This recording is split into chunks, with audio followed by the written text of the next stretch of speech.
అందరికీ నమస్తే, నేను మీ పవన్. వీడియోలోకి వెళ్ళే ముందు మనం కొన్ని పాయింట్లు మాట్లాడుకుంటే, విజయవాడ వరద బాధితులకు సహాయంపై శాసనమండలిలో చర్చ. రీసెంట్గా విజయవాడ వరదలు వచ్చినప్పుడు ఎవరు సహాయం చేశారు, ఏంది కథ గిట్లని చెప్పి శాసనమండలిలో చర్చించారు. ఏమన్నా సారంటే, వరద బాధితులకు జగన్ ₹1 కోటి ఇచ్చారన్న విపక్ష నేత బొత్స.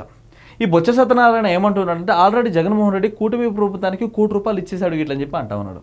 జగన్మోహన్ రెడ్డి పథకాలు అందరికి ఇవ్వకుండా అందరికి ఇచ్చినా అని చెప్పి ఎట్లయితే గుండు కొట్టినో, ఇప్పుడు కూడా ఈ కూటమి ప్రభుత్వానికి అట్లనే గుండు కొడతా ఉన్నాడు.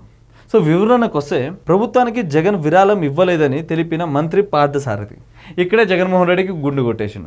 కూటమి ప్రభుత్వానికి జగన్మోహన్ రెడ్డి ₹1 విరాళం ఇవ్వాలా, ₹1 అంటే ₹1 ఇవ్వాలా, జగన్మోహన్ రెడ్డికి చెప్పడమే కానీ చేయడం రాదని చెప్పి ఇక్కడే అర్థమవుతుంది.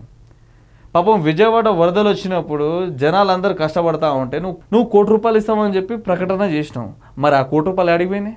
₹1 ఇచ్చినావు ఆ జగన్. నీ పక్షి ఛానల్లో గట్టిగా ప్రచారం చేసుకున్నావు. ₹1 ఇచ్చిండు, మా జగన్ ఇచ్చిండు, మా జగన్ ఇచ్చిండు అని చెప్పి గట్టిగా ప్రచారం చేసుకున్నావు. యాడా నీ స్వామి, నీ పైసలు ఆడా? ₹1 అంటే ఒక్కలేదు. నీకు సిగ్గు లేదు అసలు.